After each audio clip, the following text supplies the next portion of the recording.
I'm gonna keep my hand up there so this camera doesn't fall. Hi. I want to talk about the Elizabeth Warren sex scandal that happened about a week ago, even though some time has passed, because I think that there are just some bigger picture things in it that aren't important to keep in mind. I'm going to point out things that Jacob Wohl, is trying to do, and I mean that very loosely. I don't think that he's that smart. I don't think that he is aware of the tropes that he is reinforcing. I think it's more like how plants can see light and that they can respond to it but don't have a full mental picture of it or something like that. I think that this is intuited how to survive in the right stuff that Jacob Wohl is continuing to reinforce. So just to say that right up front. And I kind of want to cover things that Jacob Wohl, the end of the right, do not want you to take away from the Elizabeth Warren sex scandal. So just to start off, I think it's clear to everyone that that whole thing was a hoax. We know not to believe Jacob Wohl by this point. Or at least we should, if he targets whoever the right feels most threatened by at any particular moment with a sex scandal. Like this one, this is another par for the course one.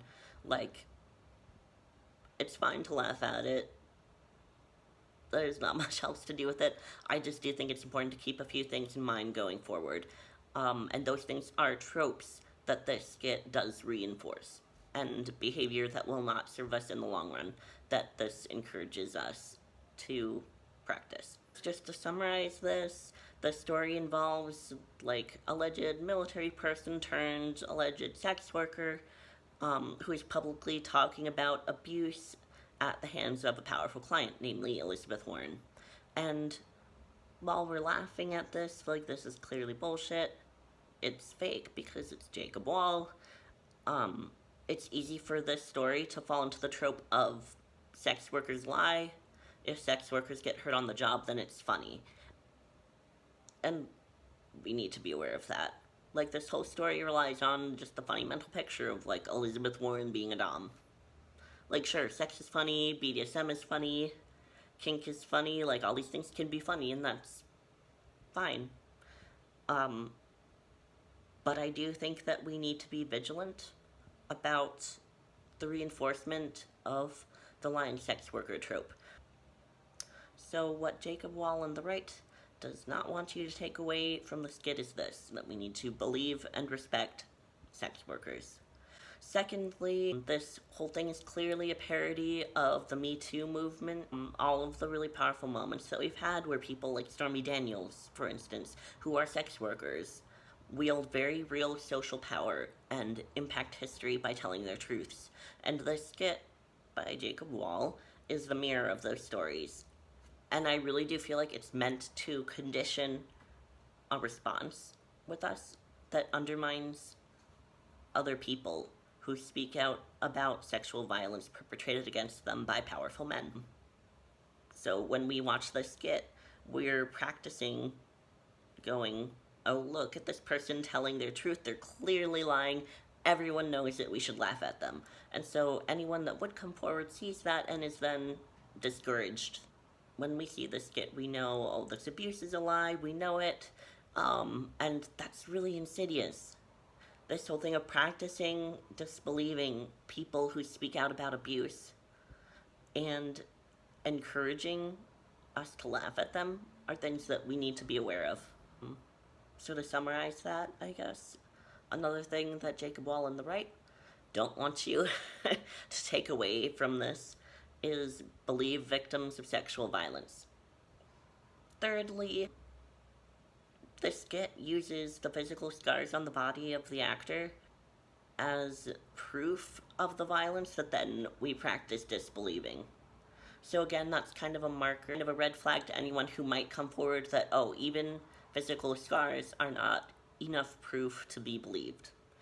And again, mentally we know that's not the case, but this does make us practice disbelieving someone despite physical scars from an alleged abuse. Fourthly, this skit perpetuates harmful ideas about BDSM and sexual culture, which is kind of at the bottom of my list. because so many things in our media today perpetuate harmful ideas about BDSM and sexual culture.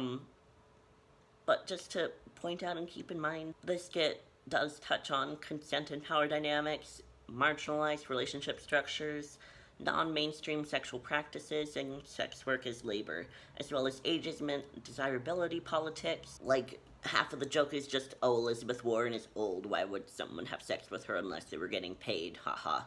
So again, a thing to just be aware of, that these are all harmful things that it makes us practice swallowing. Finally, just to sum this all up, while the entire skit is laughable, we do need to recognize that this is still right-wing propaganda, and we need to be aware of the things that it is promoting and reinforcing in our cultural consciousness even while we consume it. I'm not saying, like, don't laugh at it, or it's not funny, or anything like that. I'm just saying we need to be aware, because or else we're gonna really hurt people. So, keep calling out this nonsense, don't let it seep into your worldview, keep pushing back against right-wing propaganda, even when it isn't obvious what its point is.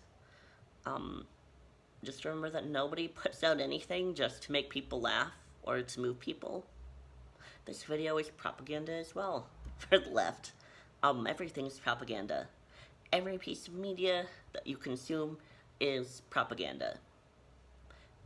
And if you want to say it's not, you just haven't seen it yet, and you just gotta look closer. So you can still ethically consume media that you don't agree with, but if you don't understand what it's pushing, it's really easy to internalize things that will hurt you or the people you love. This is especially true of media that's put out by the right, and is even true of such wildly unconscientious people as Jacob Wohl.